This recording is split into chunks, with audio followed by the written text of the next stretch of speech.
out of here. Ever turn on your favorite TV show, get comfy with a snack, and then bam, the main star's just gone? No goodbye, no warning, like they vanished into a sitcom black hole. Whether they walked away on their own or were shown the door with a smile and a pink slip, we're counting down 10 major TV stars who left hit shows right at their peak, and left fans scratching their heads. Some gambled and won. Others, well, let's just say Hollywood doesn't always offer refunds. So grab your remote, pour yourself something nice, and let's relive the drama behind the curtain. This isn't just TV history. It's juicy, unforgettable, and sometimes downright shocking. Imagine being the heart of a hit TV show. Your name is in the title, your face is on the poster, and then suddenly you're gone. Fired. Just like that. That's exactly what happened to Valerie Harper. And her story is one of the most jaw-dropping exits in television history. Life is such a sweet insanity. The more you learn, the less you know. Valerie Harper was already a household name thanks to her role as Rhoda on The Mary Tyler Moore Show. So when she got her own sitcom Valerie in 1986, it felt like a natural next step. She played a loving, witty suburban mom raising 3 boys. The show quickly found its rhythm, with Harper's charm leading the way and a young Jason Bateman stealing scenes as her oldest son. There's some fresh fruit if you want anything. Nah, I'm still on my diet. It's the nicest conversation they've had all week. But behind the scenes, trouble was brewing. As the show gained popularity, Harper pushed for a higher salary and a share of the show's future profits. It was a bold move, especially for a woman in the 80s.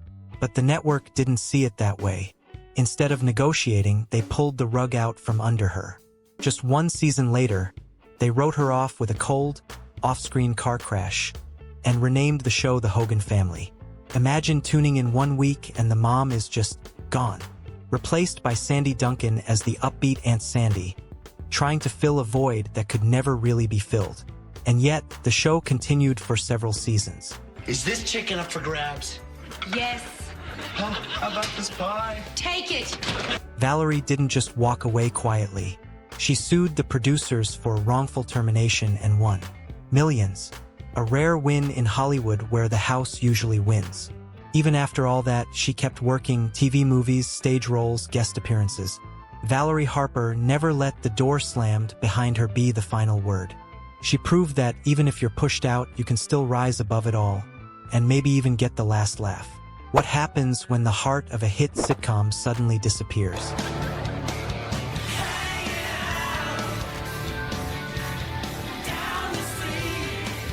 Fans are left scratching their heads, and the show often never recovers.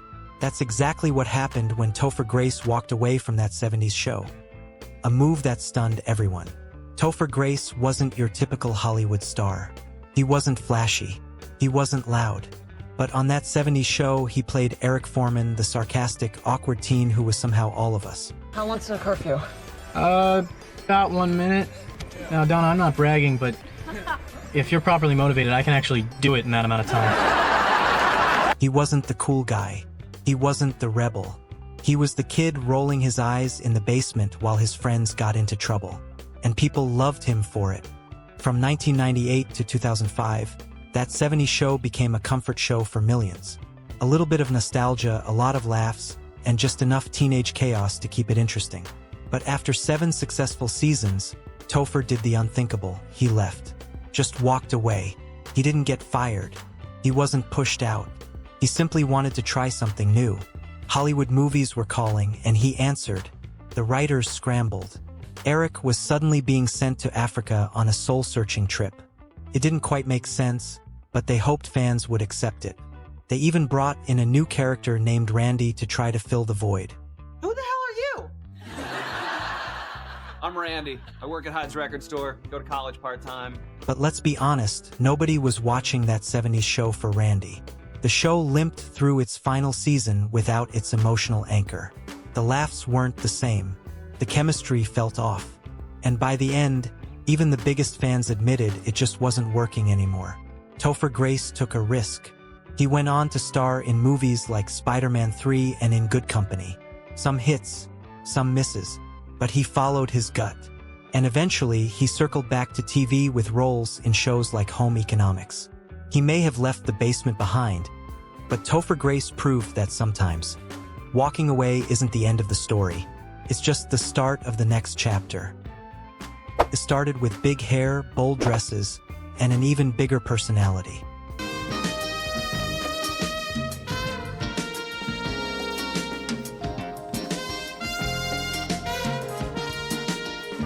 Delta Burke was a force on designing women, stealing every scene as Suzanne Sugarbaker, the Southern belle with a crown, a comeback, and no filter.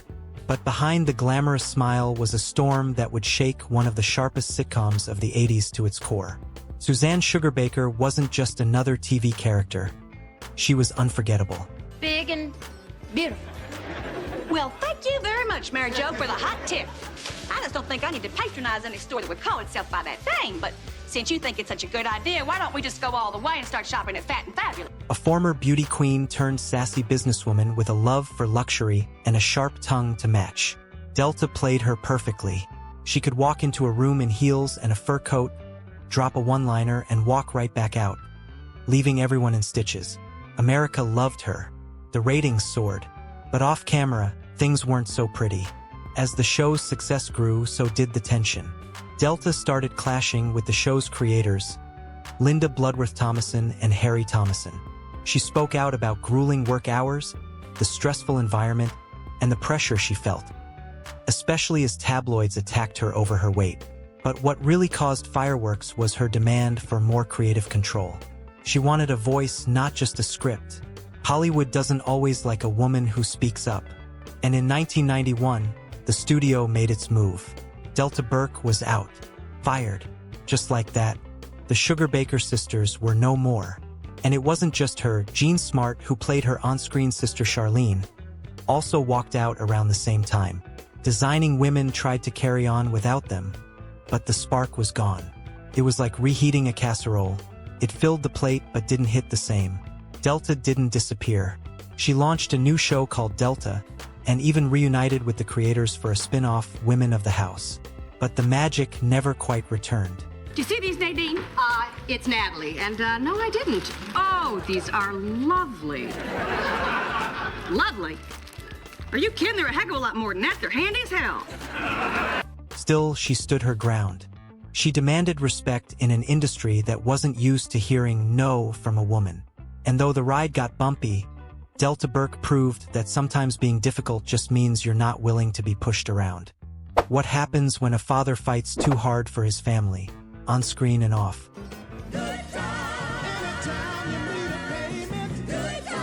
For John Amos, standing up for what was right cost him everything on Good Times. But his fight wasn't about fame. It was about dignity, truth, and giving people something real to believe in. In the 1970s, Good Times was more than just a sitcom. It was a landmark moment on American TV. Sheen!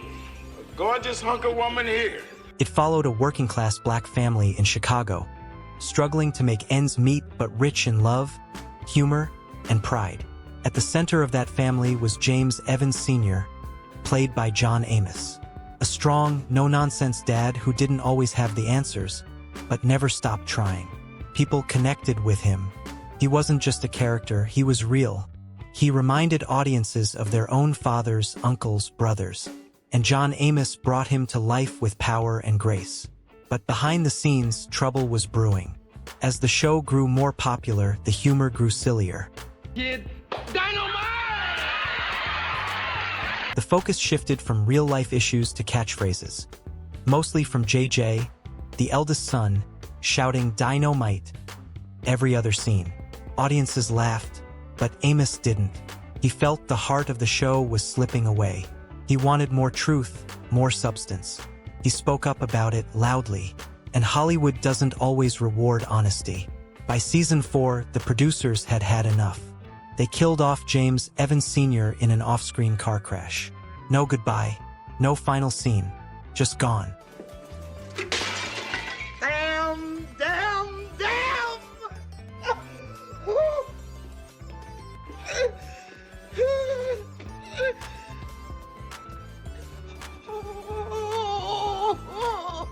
Fans were stunned. The show lost its anchor. Esther Rawl, who played Florida, James's wife, also left not long after, fed up with the same changes. Without the Evans parents, Good Times just wasn't the same. The heart had been ripped out, but John Amos didn't disappear. He went on to star in Roots, Coming to America, and The West Wing. And years later, he made peace with Norman Lear, the show's creator. He proved something powerful. Integrity might cost you in the short run, but it's worth more than any paycheck in the end. Sometimes, walking away isn't about ego or money.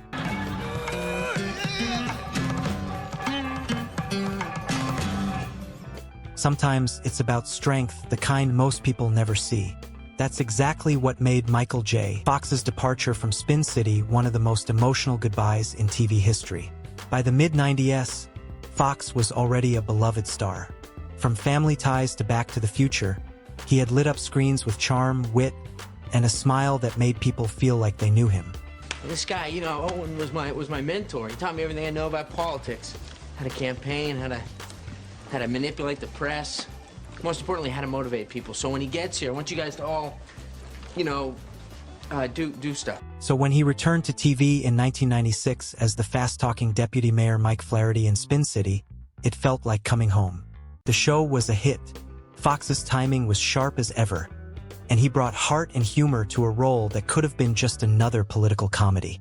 But behind the scenes, he was quietly fighting a battle no script could prepare him for. It's good. It was it's something that I've had for a long time, like 7 or 8 years, and I hadn't really told many people about it. And people were saying to me, you know, how could you keep that a secret? And I thought, I didn't really think of it as a secret, you know? It's like, who among us goes, you know, hi, I'm Bob, I have gout. In 1991, at just 29 years old, Fox had been diagnosed with Parkinson's disease. For years, he kept it private, continuing to work, to smile, to make people laugh. But by season 4 of Spin City, the symptoms were getting harder to manage. In 2000, Fox made the difficult decision to leave the show.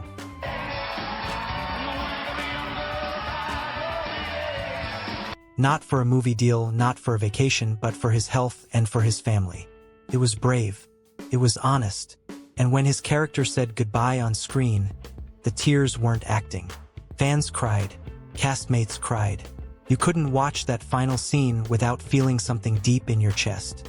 The show carried on with Charlie Sheen, but it wasn't the same. Who's Samantha? She's a friend from my yoga class. Really? You never mentioned her. Are you hiding her from me? You're hiding her from me. The magic Fox brought to that role was irreplaceable. After stepping back, Fox shifted his energy to something even bigger, hope. He founded the Michael J. Fox Foundation, now one of the world's leading forces in Parkinson's research. He returned for guest roles in The Good Wife and Scrubs, still showing the world that passion never fades. Michael J. Fox didn't just leave Spin City. He left a legacy of laughter, of resilience, and of never giving up, even when the cameras stopped rolling. She had the hair, the smile, and a red swimsuit that became one of the most iconic images of the 1970s.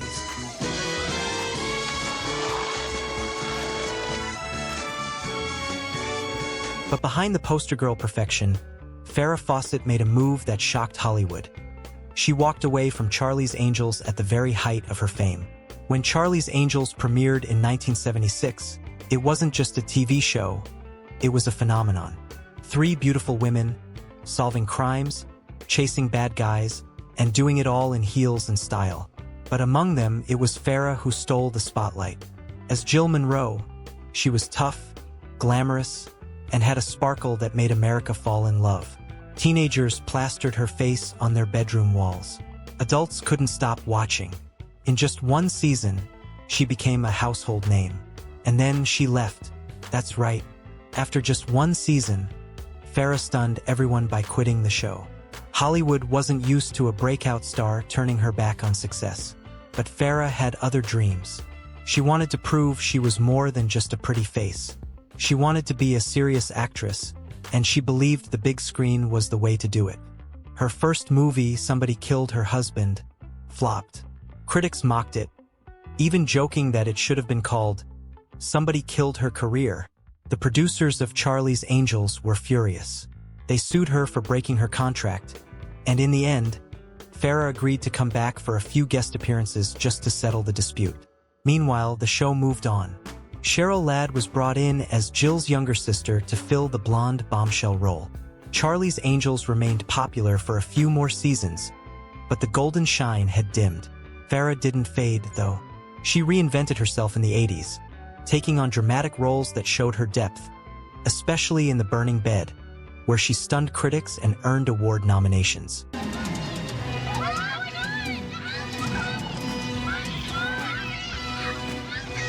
She proved that behind the beauty was real talent, real grit, and a woman who refused to be boxed in. Farrah passed away in 2009, but her spirit and that courageous leap still inspire. She was more than an angel. She was a fighter. She was the bubbly blonde who lit up living rooms across America with her sweet smile and ditzy charm. Come and knock on our door. Come and knock on our door. We've been waiting for you. But behind the giggles and pigtails, Suzanne Summers was about to take a stand that would change her life and shake up one of TV's most beloved sitcoms. When Three's Company hit the airwaves in 1977, it was an instant smash. Well, this is typical getting a girl pregnant. Only a man would do a thing like that. The story of three roommates, two girls and a guy, sharing an apartment under the pretense that the man was gay to satisfy a grumpy landlord's rules, was just the kind of cheeky setup audiences loved. And at the heart of it was Kirstie Snow, played by Suzanne Summers. Naive, playful, and always delivering the perfect punchline, Kirstie became America's sweetheart. Summers rocketed to stardom, but success didn't come with fairness. By the 5th season, Suzanne was making $30,000 per episode, far less than her male co-star, John Ritter, who was pulling in significantly more. So, with her husband, who was also her manager, by her side, Suzanne decided it was time to fight for equal pay. She wanted $150,000 per episode, not just for herself, but to be treated as a true equal. What came next was brutal. The network didn't just say no, they punished her. They wrote her off the show, sending Kirstie away to take care of her sick mother. For a stretch of time, she literally phoned in her lines, calling into the show from a separate location to film quick scenes. It was humiliating. And worse, her relationships with her co-stars fell apart. Joyce DeWitt and John Ritter felt blindsided. Decades passed before any of them spoke again. Are your parents still alive? They are. They're like 84 and 85. You still go back to Indiana? Yes, because my parents are there.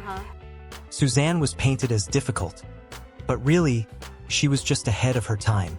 Long before equal pay was a mainstream fight, she took it on alone. I used to do aerobics till I dropped. Then I found Thighmaster. And though she lost the job, she didn't lose her spirit. She reinvented herself. From the Thighmaster infomercials to Step by Step, she built a brand, a business, and a new chapter. She showed the world that being underestimated can be your greatest weapon. Suzanne Summers passed away in 2023, but her legacy lives on, not just as Kirstie Snow, but as a woman who dared to speak up. He had the look, the voice, and the attitude. David Caruso was the cool-headed detective who turned heads and carried scenes. But after just one season on NYPD Blue, he made a move so bold and so disastrous, it became a cautionary tale across Hollywood. When NYPD Blue launched in 1993, it wasn't just another cop show. It was gritty, real, and didn't shy away from tough topics or skin. Audiences were hooked. At the center of it all was Caruso as Detective John Kelly, a sharp, brooding cop with a quiet intensity that made him unforgettable. His piercing stare and calm demeanor made every word feel like a threat or a promise. By the end of the first season, Caruso was a star. He even won a Golden Globe for the role. And the winner is... David Caruso. And then, just as things were taking off, he asked for more. A lot more. He reportedly demanded $100,000 per episode, a cut of syndication profits, and perks fit for a movie star. The network balked. So Caruso walked. He bet it all on Hollywood, convinced he'd be the next Al Pacino. But the big screen didn't welcome him with open arms. His first two movies, Kiss of Death and Jade, both in 1995, flopped hard. Critics weren't impressed, and audiences didn't follow. The The man who had left one of TV's biggest hits was suddenly struggling to stay in the game. Meanwhile, NYPD Blue didn't miss a beat. Jimmy Smits stepped in as the new lead, and the show ran another 11 successful seasons. Morning. Let's go. Many fans even preferred Smits' character, proving that no one, not even a Golden Globe winner, is irreplaceable. For years, Caruso was the punchline, proof that ego can cost you everything. But then, in 2002, he made a surprising comeback. As Horatio Kane in CSI Miami, Caruso reinvented himself, complete with sunglasses and dramatic one-liners. The show became a massive hit, and just like that, he was back on top. David Caruso may have lost big when he left NYPD Blue, but he also proved that sometimes a second act can shine even brighter than the first. He was tough, passionate, and always ready to throw a punch if it meant protecting a victim. For over a decade, Christopher Maloney played Detective Elliot Stabler on Law & Order, SVU, a character so intense, fans felt like he could leap through the screen. And then, just like that, he was gone. No warning, no farewell, just vanished. Are we really gonna do this dance again? I mean, what do you want me to say? That I fantasized about killing the perp? Did you? Yeah, you're damn right I did. And this time, I fed him my gun and I pulled that trigger. SVU wasn't just another crime show. It was raw, emotional, and it dug into the darkest parts of humanity. And at the center of it was the fire and ice partnership between Stabler and Benson, played by Mariska Hargitay. Their chemistry was electric. He was the storm. She was the calm. Together, they balanced each other perfectly. For 12 seasons, Maloney brought everything to the role. Stabler wasn't a perfect cop. He lost his temper, he crossed lines, but he cared. He made you believe every case mattered. Every victim was worth fighting for. Fans connected with him. They felt like they knew him, and they trusted him. Then, in 2011, the show ended a season like normal. And when the next one started, Stabler was gone. No on-screen send-off. No dramatic final scene. Just a cold line of dialogue. He retired. Viewers were stunned. It felt like losing a friend without the chance to say goodbye. What do we got? White male, 30s, with this tied around his neck. The truth behind the scenes? Contract talks had broken down. Maloney wanted more. More money, more control, more appreciation for what he'd brought to the show. The network refused, and he walked. After 12 years, one of TV's most beloved characters was cut loose. SVU went on without him, bringing in new detectives to stand beside Benson. The show remained a hit, but fans never forgot Stabler. The void he left never quite filled. Then, a decade later, he came back. In 2021, Elliot Stabler returned, first with a powerful reunion on SVU, then launching his own spin-off, Law & Order: Organized Crime. And suddenly, after all those years, the story wasn't over. Maloney's exit may have been abrupt, but his return proved something deeper. When a character truly matters, the door never really closes. She had the voice, the wit, and a way of turning snobbery into something lovable. Shelley Long didn't just play Diane Chambers. She was Diane Chambers. And on Cheers, she helped build one of the most iconic sitcoms in American TV history. So why did she walk away when the show was at its peak? From 1982 to 1987, Cheers was must-see television.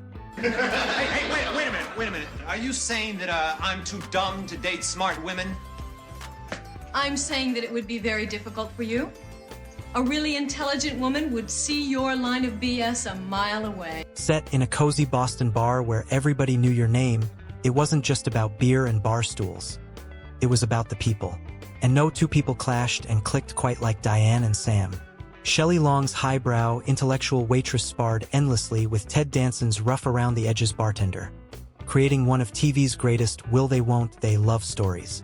Audiences tuned in every week, hanging on their every insult and flirtation. Diane and Sam were lightning in a bottle. The tension, the chemistry. It all worked because Shelley Long gave Diane a charm that softened her arrogance and made viewers root for her, even when she was a little much. Then, just as the show was hitting its stride, Shelley dropped a bombshell. She was leaving. It wasn't out of spite. She wasn't fired. She simply wanted something more. More time with her young daughter. More creative freedom. And yes, a chance at a movie career. It was a bold decision, some called it foolish, but it was hers. In the show's season 5 finale, Diane walks away from Sam and the bar to follow her dream of writing a novel in Los Angeles. It was bittersweet, emotional, and for fans, heartbreaking.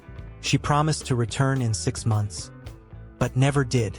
Cheers carried on, bringing in Kirstie Alley as Rebecca Howe.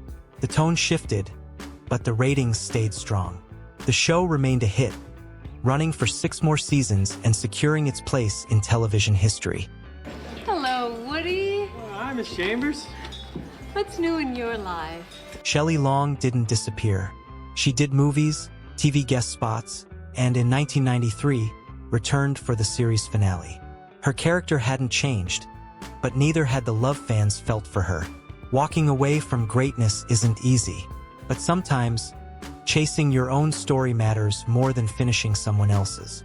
And there you have it, 10 TV stars who said goodbye to prime time in the most unforgettable ways. Some got the last laugh, some found second chances, and some, well, they're still waiting for that spin-off. If any of these exits left you heartbroken, surprised, or just plain curious, hit that like button and let us know in the comments. And hey, don't forget to subscribe. We've got plenty more stories where this came from, because let's face it, classic TV never goes out of style. We'll see you next time. And we promise we're not going anywhere.